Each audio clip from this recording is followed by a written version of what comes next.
Hi friends, meet Safar, horse trainer and horse lover from Kerala. ഇന്നത്തെ എപ്പിസോഡിൽ ഞാൻ പരിചയപ്പെടുത്തുന്നത് ഒരു പുലിയാണ്. കുതിരയുടെ കൂടെ നിൽക്കുന്ന ഒരു പുലി. പേര് സഫർ. അദ്ദേഹം തൃശ്ശൂർക്കാരനാണ്. അപ്പോൾ സഫറിലൂടെ നമുക്കൊരു ലോങ് സഫർ നടത്താം. കുതിരകളെ കുറിച്ചുള്ള ഒരുപാട് കാര്യങ്ങൾ നമുക്ക് പലർക്കും അറിയാൻ താല്പര്യമുണ്ടാവും. അപ്പോൾ അദ്ദേഹവുമായിട്ട് നമുക്ക് നല്ലൊരു സംഭാഷണത്തിൽ ഏർപ്പെടാം. നമ്മൾ മലയാള സിനിമകളിൽ ജയൻ കുതിരയെ മസാജ് ചെയ്യുന്ന അതുപോലെ ചില വിദ്യകളൊക്കെ അദ്ദേഹത്തിന്റെ കയ്യിലുണ്ട്. ഒരുപാട് സയന്റിഫിക് ആയിട്ട് ഈ മേഖലയിൽ പ്രവർത്തിക്കുന്ന ഒരാളാണ്. അദ്ദേഹത്തെ പരിചയപ്പെട്ടത് വളരെ സന്തോഷം. സഫർ, എന്റെ ചാനലിലേക്ക് സ്വാഗതം. Thank you. ഓക്കെ, കൂടെയുള്ള ആളാണ് അദ്ദേഹം. അഭിവരും ഇവരൊക്കെയാണ് ഈ ഫീൽഡിലുള്ളത്. അപ്പോൾ ഇതിനെക്കുറിച്ച് ഒരുപാട് പേർക്ക് അറിയാൻ താല്പര്യമുണ്ടാവും. സഫറിന്റെ ബാക്കി ഡീറ്റെയിൽസ് നമ്മൾ ഈ വീഡിയോയുടെ കൂടെ ചേർക്കുന്നതാണ്. അപ്പോൾ എപ്പിസോഡിലേക്ക് കടക്കാം.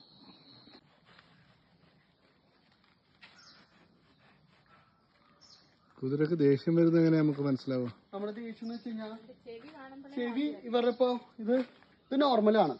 ഈ ചെവി രണ്ടും ഇങ്ങനെ ബാക്കോട്ട് പോവാണ്. ഇത് അവർക്ക് ദേഷ്യം എന്ന് പറയുന്നത്. നമ്മള് ഓടിച്ചെന്ന ഒരു കുതിരനെ നമ്മള് പോയിട്ട് തൊടാനും പിടിക്കാനും നിൽക്കരുത്. ചില മൈൻഡ് ചിലപ്പോൾ റെഡി ആയിന്ന് വരില്ല കുതിരയുടെ. അപ്പൊ നമ്മളതൊരു ഇതില് ഈ പൊസിഷൻ എപ്പോഴും ശ്രദ്ധിക്കുക. ഇത് ഫുൾ ദേഷ്യമായിട്ട് നിൽക്കുന്ന ആള്. അപ്പൊ അവരപ്പോ നമ്മള് മെയിൻ ആയിട്ട് അവരുടെ അടുത്തേക്ക് ചെല്ലുമ്പോ ഇങ്ങനെ നല്ല മൈൻഡ് ആയിരിക്കുമ്പോ ഇതൊക്കെ നോർമലായിട്ട് നിൽക്കും. അപ്പൊ നമ്മള് ഇതിന്റെ അടുത്തുള്ള കുതിരയുടെ ആളടുത്തുണ്ടെങ്കിൽ നമ്മൾ അവരെ വിളിച്ചിട്ട് അവരായിട്ട് ചെന്ന് തൊടുക. അപ്പൊ അത്രയും അതിന് നമുക്ക് റിസ്ക് ഒഴിവാക്കാം. അപ്പൊ ചില കുതിരകൾ അറ്റാക്കിങ് ഉണ്ടാവും, ചിലത് പാവമായിരിക്കും. പൊതുവെ എങ്ങനെ എന്തിനാ ദേഷ്യം വരിക? പൊതുവെ അത് നമ്മൾ പുതിയ ആൾക്കാരാണ്. അപ്പൊ അവരത് അടുപ്പിക്കില്ല. അതാണ് അതിന്റെ മെയിൻ കാരണം. ഓരോ കുതിരകളും ഓരോ ക്യാരക്ടറാണ്. നിങ്ങളിപ്പോ എത്ര പരിചയമില്ലാത്ത കുതിരയുടെ അടുത്ത് പോയാലും നിങ്ങൾക്ക് കംഫർട്ടായി നിൽക്കാൻ പറ്റും? പെട്ടെന്ന് നമുക്ക് നിൽക്കും. എന്ന് വെച്ചാൽ നമ്മള് പുതിയ ആൾക്കാരാണ് കുതിരയുടെ അടുത്ത്. അപ്പൊ കുതിരക്ക് നമ്മൾ അറിയില്ല. എപ്പോഴും നമ്മൾ ചെയ്യേണ്ട ഒരു കാര്യം അതിനെ നോക്കണ ആളെ വിളിച്ചിട്ട് ചെല്ലുക. അപ്പൊ നമ്മളിപ്പോ എത്ര വലിയ കുതിരക്കാരനെന്ന് പറഞ്ഞാലും അതിനറിയില്ലല്ലോ നമ്മളെ. പുതിയ ആളാണ്. പുതിയ ചെല്ലുമ്പോൾ അതിന്റേതായ ഒരു ഇത് കാട്ടും. പിന്നെ ഒരു 10 മിനിറ്റ് ഒക്കെ അവരായിട്ട് സ്പെൻഡ് ചെയ്താൽ റെഡിയാണ്. പിന്നെ മെയിൻ ആയിട്ട് ഇത് ബ്രഷിംഗ് ആണ് ഇവരുടെ.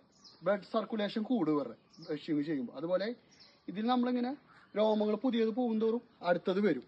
അപ്പൊ അവർക്ക് അതിന്റെ ഗ്ലേസിങ് കിട്ടും. ഗ്രൂമിങ് കൊണ്ട് അതാണ് നമ്മൾ ഉദ്ദേശിക്കുന്നത്. അപ്പൊ അതിന്റെ ഭംഗിയാണത്. ഗ്രൂമിങ് ചെയ്യുന്തോറും അതിൽ നല്ല മാറ്റങ്ങൾ കാണിക്കും കുതിരയ്ക്ക്. എത്ര വർഷമായി ഈ ഫീൽഡില്? ഞാനിപ്പോ ഒരു 15 കൊല്ലായി ഇതില്.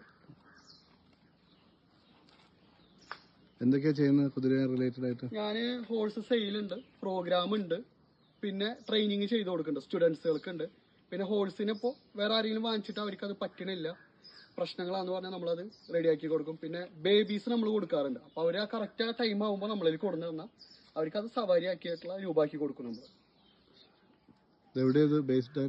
നമ്മുടെ സ്ഥലം പിന്നെ Thrissur town area, Kurukkanchery light ഹോസ്പിറ്റലിന്റെ അടുത്ത് തന്നെയാണ്. കറക്റ്റ് ഒരു 2 കിലോമീറ്റർ നമ്മുടെ വീടിന്റെ അവിടേക്ക്. അവിടുന്ന് ആരടുത്ത് ചോദിച്ചാലും പറഞ്ഞുതരും കുതിരയുള്ള വീട് എന്ന് പറഞ്ഞു കഴിഞ്ഞാൽ. സഫർ എങ്ങനെ ഇത് പഠിച്ചത് ആദ്യം? എനിക്ക് എന്റെ ഉപ്പാക്ക് ചെറുപ്പം തൊട്ട് ഇതിനോടൊരു ക്രൈസ് ഉണ്ട്.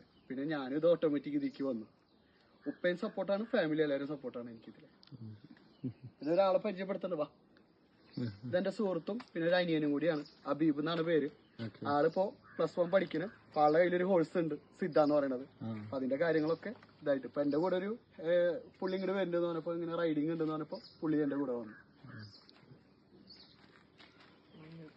ഇതിന്റെ ഭക്ഷണങ്ങൾ എങ്ങനെയാണ് പൊതുവെ? ഇവർക്ക് നമ്മളിവിടെ അവൈലബിൾ ആയിട്ടുള്ള ഫുഡ് എന്ന് പറഞ്ഞാൽ ഫ്ലേക്സ് എന്നാണ്, നമ്മുടെ തവിട് ഗോതമ്പിന്റെ.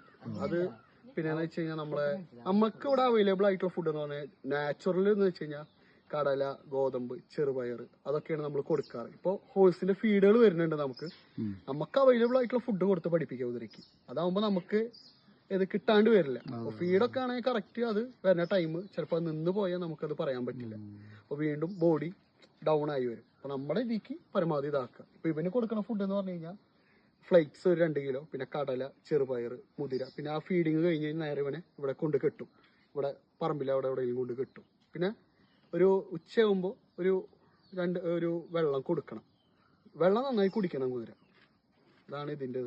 പിന്നെ റൈഡിങ് ചെയ്യുമ്പോൾ രാവിലെ ഒരു മോർണിംഗ് ഒരു 6 മണി തൊട്ടിട്ട് ഒരു 8 മണി വരെ നമുക്ക് റൈഡ് ചെയ്യാം. പരമാവധി വെയിൽ ആവണതിന് മുന്നേ റൈഡിങ് ഇതാക്കാം.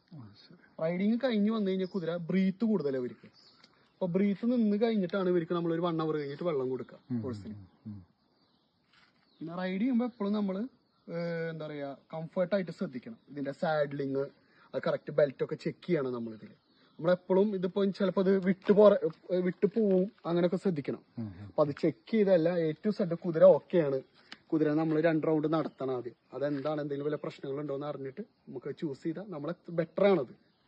അപ്പൊ നമ്മളിപ്പോ ഒരു ബൈക്കായാലും നമ്മൾ ആദ്യം ടയർ ചെക്ക് ചെയ്യും, ബ്രേക്ക് ചെക്ക് ചെയ്തിട്ടൊക്കെയാണ് നമ്മൾ ഡ്രൈവ് എടുക്കുക. അത് നമ്മുടെ സുരക്ഷയാണ്. അതും ഇതുപോലെ തന്നെ ഹോഴ്സിന്റെ സാഡിൽ ശ്രദ്ധിക്കുക, എല്ലാ കാര്യങ്ങളും.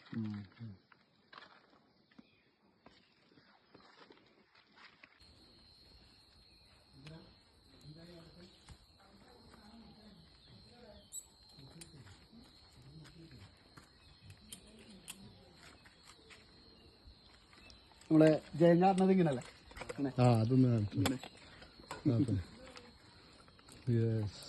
എല്ലാരും പറയാ കുതിര വാങ്ങിച്ചു കഴിഞ്ഞാൽ ആദ്യം ചെയ്യേണ്ടത് ഇങ്ങനെയാണ്.